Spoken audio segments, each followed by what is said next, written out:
नमस्कार, न्यूज यात्रामध्ये आपलं स्वागत। आज आपण चर्चा करणार आहोत ज्येष्ठ समाजसेवक अण्णा हजारे यांच्याशी।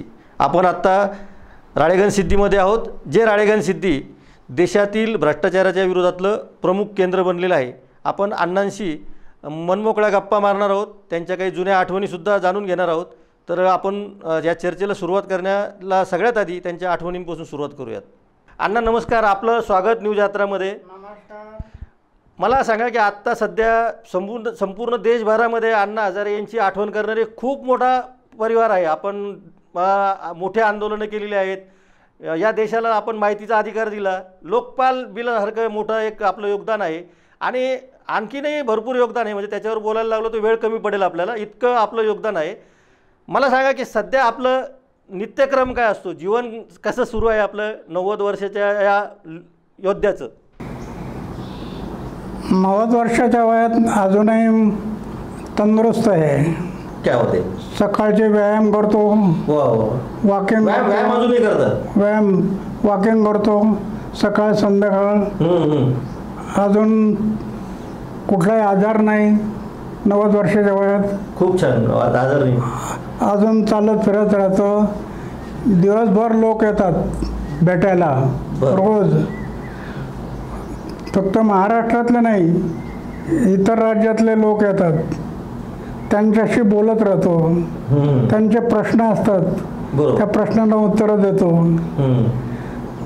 आंदोलनाच्या बाबतीमध्ये सुरुवात केलेलं आंदोलन तिथपासून आत्तापर्यंत एक इतिहास। जवळजवळ 3 आठवड्यापासून आमच्या मुलाखती चाललेत। बरोबर आहे। कधीपासून हे आंदोलन सुरू झालं? काय आठवतं? म्हणजे आता तुम्ही जेव्हा आठवतं सगळं आठवतं, तर सगळ्यात आधी काय आठवतं तुम्हाला? सगळ्यात आधी काय आठवतं तुम्हाला? सगळ्यात आधी काय आठवतं? मी आपल्या दर्शकांना एक स्पष्ट करतो की अण्णांना ऐकायला खूप कमी येते, त्यामुळे मी थोडं लाऊडली त्यांना प्रश्न विचारतोय। आता तुम्ही हे सगळं आठवत आहात आंदोलनाचं, तर सगळ्यात जास्त काय आठवतं तुम्हाला? सुरुवात जिथून केली तिथून काय आठवतं? सगळ्यात महत्त्वाचं भ्रष्टाचाराला लागलेला महारोग आहे,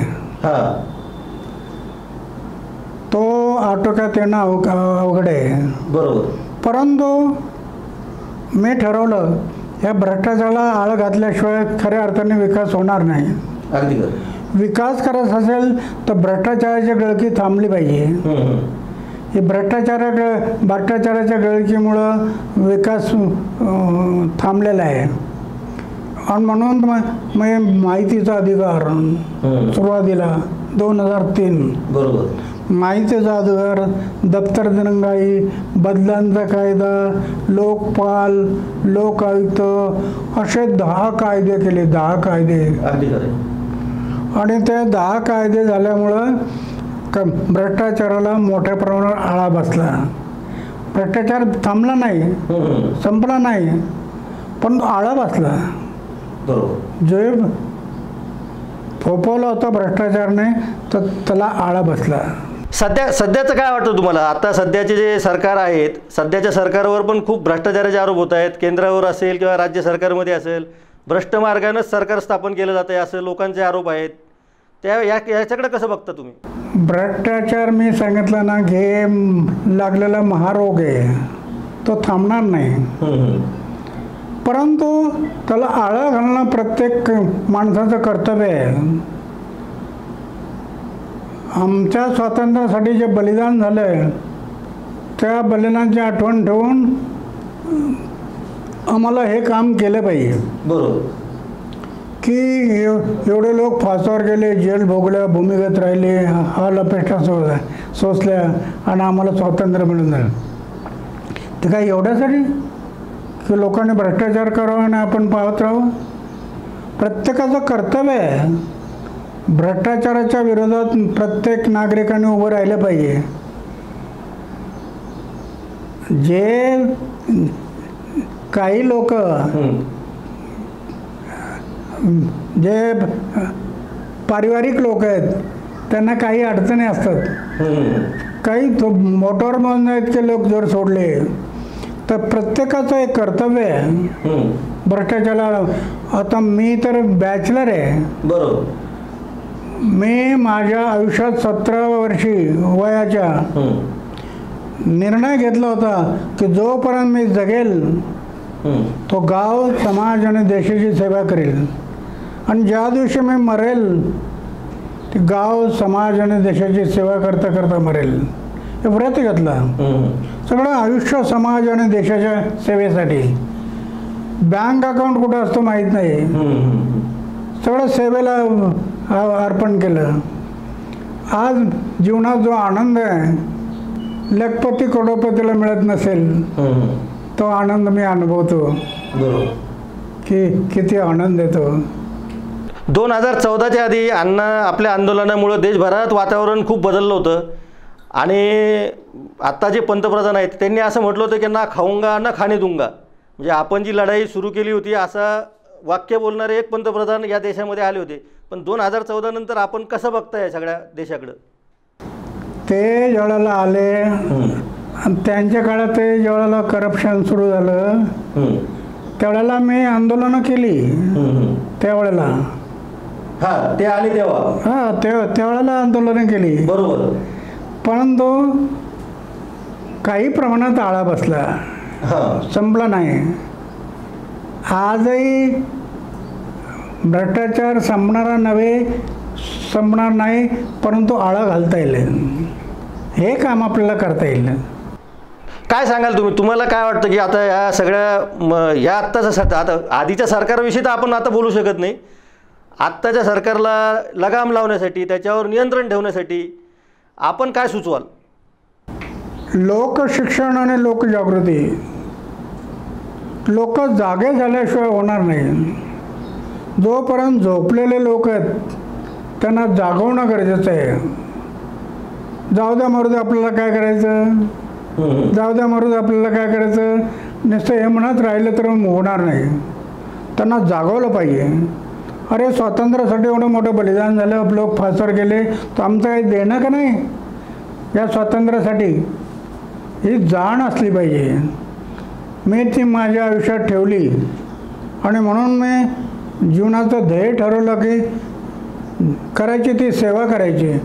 गाव, समाज, देश यांची सेवा. आज आयुष्यभर सेवा करत आलो. भ्रष्टाचार संपणार नाही, पण आळत बसला, ब्रेक लागला. आता भ्रष्टाचाराकडे बघण्याचा दृष्टिकोन आपण जरा मला असं वाटतं की वेगवेगळे मुद्दे, काही प्रमाणात आपण म्हणतात तसं खालच्या पातळीवर माहितीच्या अधिकारामुळे वगैरे खूप फायदा झालेला आहे लोकांना, पण जो मोठा जे गब्बर लोक बसलेले आहेत, मोठे, जसं उदाहरणार्थ अदानीचं नाव घेतात देशामध्ये, अदानीने फार मोठा भ्रष्टाचार करून गेले, विजय मल्ल्याने भ्रष्टाचार केला. हे जे मोठे भ्रष्टाचार करणारे लोक आहेत, तर ठीक आहे, आता सगळ्या गोष्टी काही फक्त अण्णा हजारेंनीच कराव्या अशा नाहीत, परंतु या भ्रष्टाचाराकडे आपण कसं बघता? हे मोठे भ्रष्टाचारी आहे, हे एकटे भ्रष्टाचारी नाही. अच्छा. सरकारमधले लोक मिळेजुळे असतात. अच्छा, म्हणजे विद्यमान सरकारमधले लोक. त्याशिवाय एवढा मोठा भ्रष्टाचार कसा होणार? क्षुल्लक भ्रष्टाचार असतो ते मी समजू शकतो की त्याला भीती वाटते, पण मोठ्या प्रमाणावरचा भ्रष्टाचार आहे, जे काही लोक मिळून मिसळून भ्रष्टाचार करतात त्यांना रोखणं अवघड आहे. कारण सगळं मिळून मिसळून चाललेलं आहे, त्यांना रोखणं अवघड आहे. परंतु एक गोष्ट तेवढी शक्य आहे की जरी भ्रष्टाचार बंद करणं अवघड असलं तरी आपण त्याला रोखू शकतो काही प्रमाणात. हे आपण रोखलं करप्शनला. 10 कायदे आले. माहितीचा अधिकार, दप्तर दिरंगाई, बदल्यांचा कायदा, लोकपाल, लोकायुक्त, हे कायदे झाले. या कायद्यामुळं करप्शनला ब्रेक लागलं, मोठ्या प्रमाणावर ब्रेक लागलं. हा देश कायद्याच्या आधाराने चालला आहे. या देशातला कायदा सर्वात श्रेष्ठ आहे. भ्रष्टाचार रोखायचा असेल तर भ्रष्टाचाराला आळा घालणारे कायदे करणं गरजेचं आहे. कारण कायदा मी ते माझ्या आयुष्यात एक कायदे करण्याच्या मागे लागलो आणि 10 कायदे केले, त्यामुळं भ्रष्टाचाराला आळा बसला. नाही, आता आपण जो मुद्दा उपस्थित केला की कायदा करायला पाहिजे, परंतु आता विरोधकांचंही म्हणणं आहे, जनतेमधला जो एक विरोधी गट आहे, सरकारच्या विरोधातला जो एक वर्ग आहे, त्याचं म्हणणं असं आहे की आत्ताचं जे सरकार आहे त्यांनी मुळामध्ये कायदे यंत्रणा आपल्या ताब्यात घेतलेली आहे, न्यायव्यवस्था आपल्या ताब्यात घेतलेली आहे, निवडणूक आयोगच आपल्या ताब्यात घेतलेला आहे. आणि असं असताना आपण कसं काय न्यायाची भाषा किंवा अपेक्षा करू शकतो, असं काही आरोप होतोय. आपण याकडे कसं बघता? पक्ष आणि पार्ट्या आरोप प्रत्यारोप करत राहणार. बरोबर.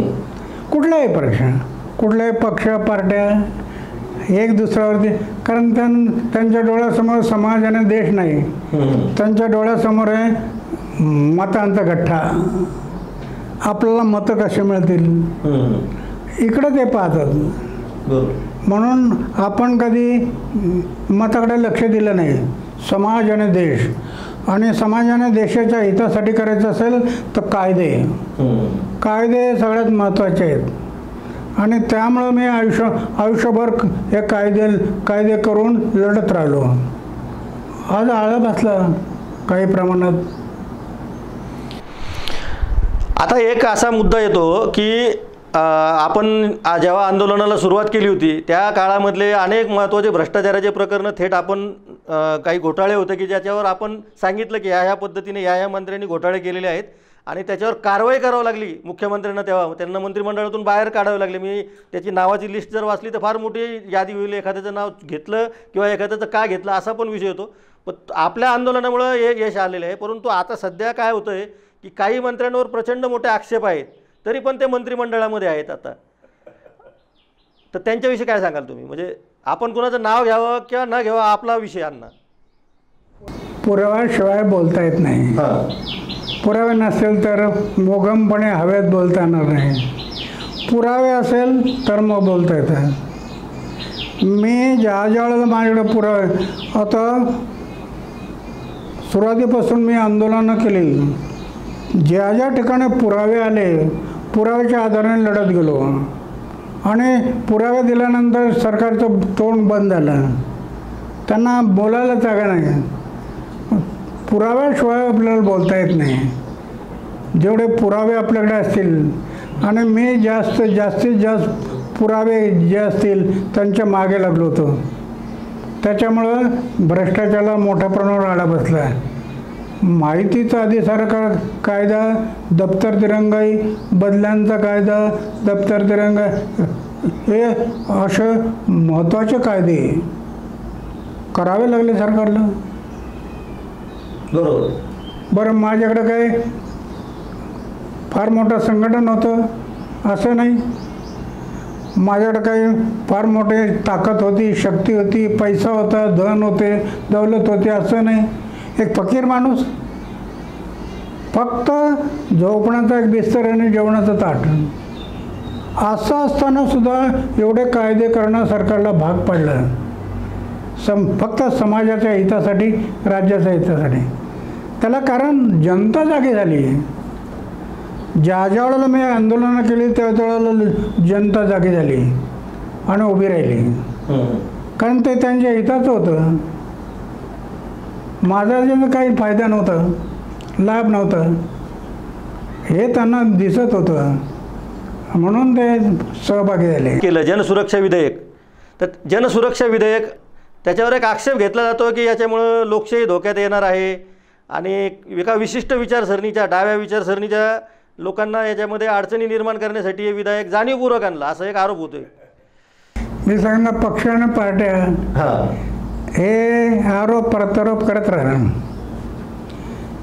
जल सुरक्षाच्या बाबतीत बोलायचं झालं, मी माझ्या आयुष्यात हे भ्रष्टाचाराच्या बाबतीत पाणी अडवा पाणी जिरवा ह्याच्यावर किती काम केलं. पण पाणी अडवा पाणी जिरवा याच्याऐवजी पैसा अडवा आणि पैसा जिरवा. कसा अडवा? जिरणार नाही. तळातून गेलं पाहिजे. मी ज्यावेळेला हे तळातून काम केलं आणि 10 कायदे केले, तळाला आळा बसलं. अलीकडच्या काळांमध्ये लोकप्रतिनिधी जे आहेत, विद्यमान आमदार काही आहेत, काही मंत्री आहेत, आमदार आहेत, मंत्री आहेत, तर ते आमदार निवासातच हाणामाऱ्या सुरू झालेल्या आहेत.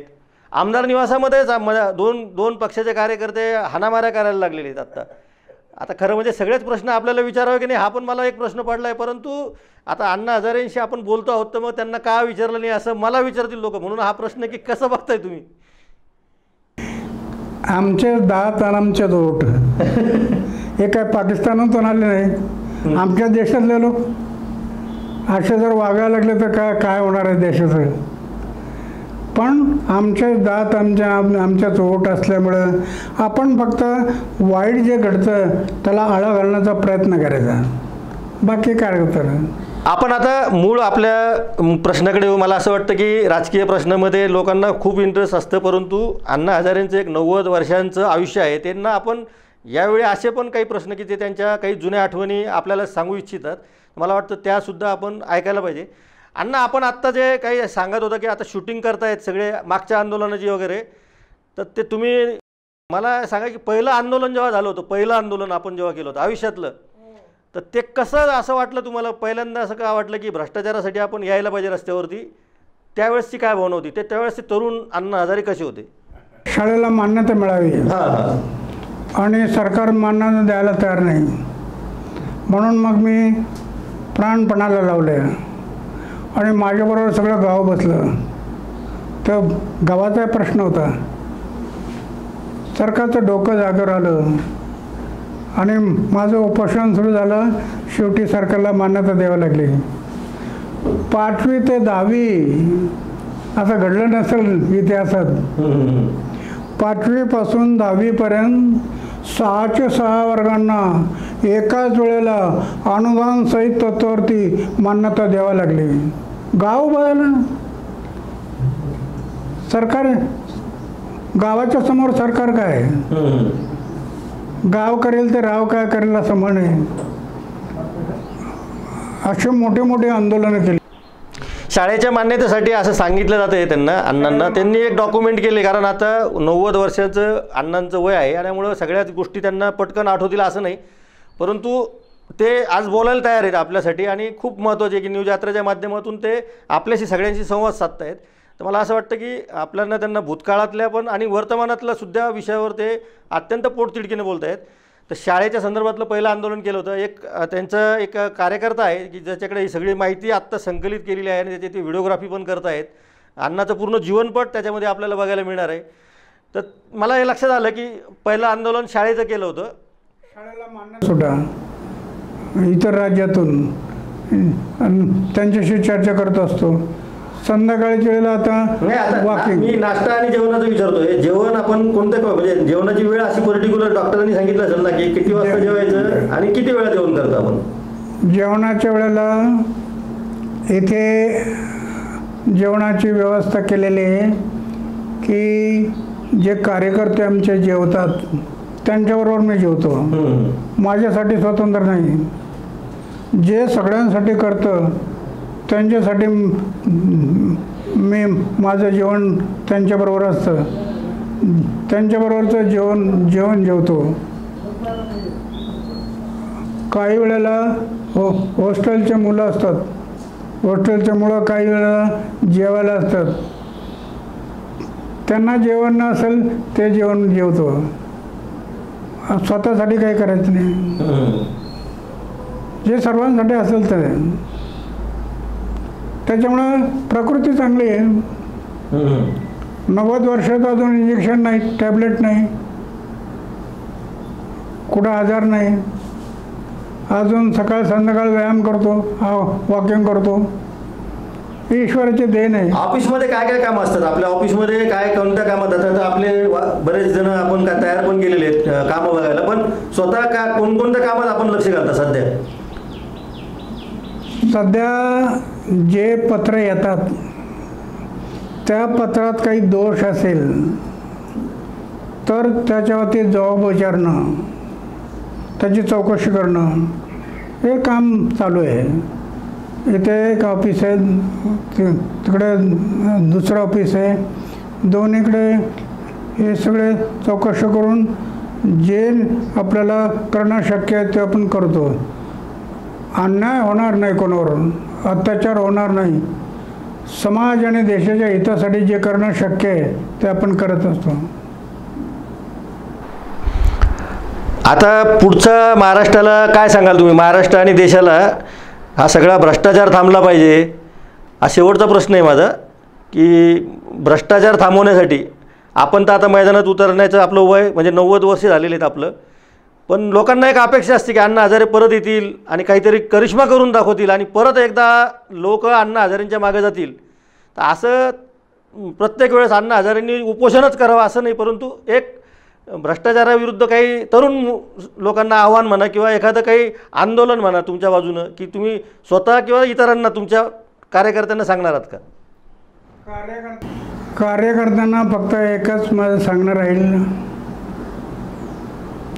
या देशाच्या स्वातंत्र्यासाठी जे एवढं मोठं बलिदान झालं, लाखो लोक, भगतसिंग, राजगुरू सारखे लोक फासावर गेले, जेल भोगल्या, भूमिगत राहिले, हॉल अपेक्षा सहन केल्या आणि आम्हाला स्वातंत्र्य मिळवून दिलं.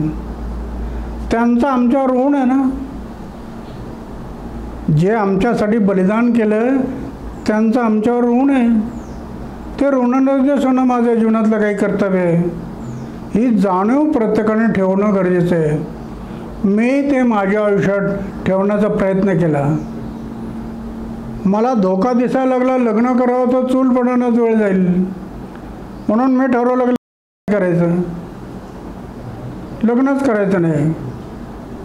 समाज आणि देशाच्या भल्यासाठी फक्त सकाळपासून संध्याकाळपर्यंत समाज आणि देशाची सेवा ती आज करत आलो 90 वर्ष. आणि 90 वर्षात ही सेवा केली म्हणून आज माझ्या जीवनामध्ये जो आनंद आहे, अरे लखपती करोडपतीला सुद्धा मिळत नसेल. या वयात सुद्धा लखपती करोडपतीला सुद्धा जो आनंद मिळत नसेल तो आनंद मी अनुभवतो माझ्या. त्या अनुभवात मस्त असतो. आजार नाही, थंडी नाही, ताप नाही, खोकला नाही, पडसं नाही, काय नाही, आनंद. त्या आनंदात आनंद कुठे आहे? आनंद हा आतून मिळतो. संतांनी सांगितलं, तुम्हाला सुख हवं का, तुम्हाला आनंद हवा का, माझे दुसऱ्यांना सुखी करा. दुसऱ्यांना सुखी करण्यात जो आनंद आहे तो दुसरंच कसं कुठंच नाही. मी ते माझ्या आयुष्यात दुसऱ्यांना सुखी करण्यात माझं आयुष्य दिलं, त्यामुळं माझा आनंद वेगळा आहे. धन्यवाद. तर हे होते अण्णा हजारे. अण्णांनी आपल्याशी मनमोकळ्या गप्पा मारल्या. आपण विचारलेल्या सर्वच प्रश्नांची त्यांनी उत्तरं दिले. 90व्या वर्षीसुद्धा अण्णा अजूनही सक्रिय आहेत. न्यूज यात्रावर आपण अशाच मुलाखती इथून पुढच्या काळातही बघणार आहोत. आपण कायमस्वरूपी न्यूज यात्रा बघत राहा. धन्यवाद.